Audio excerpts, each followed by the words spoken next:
Varnostni svet je v zadnjem času zelo aktiven. Česa se lotevate danes v okviru akcije Stop grafiti? Torej, poudaril bi tako, da je marsikateri medij to izpostavljal, torej to stopnišče pri vrtcu na Lentu izpostavljal kot eno izmed najbolj črnih pack v Mariboru.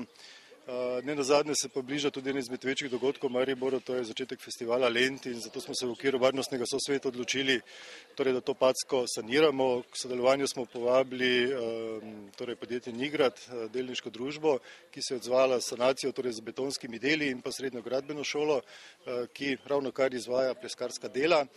Želel pa bi poudariti, da je to vse brezplačno, da je to v bistvu na iniciativo varnostnega sosveta, in sem resnično zelo vesel, da so se tako Nigrad kakor srednja gradbena šola torej odzvali na to našo pobudo, tako da bo v naslednjih dneh torej vsaj ta del Lenta izgleda mnogo lepše in prijetnejše na oko, kot je bil do sedaj. Nam morda že lahko razkrijete naslednjo akcijo? Torej, dolžni smo še nekaj šol, to, kar smo napovedali v lanskem letu, torej šol in vrtcev, tako da v nadaljevanju, poleg nekaterih izrazitih pack, če lahko še enkrat uporabim ta izraz, se bomo lotili šol in pa vrtcev.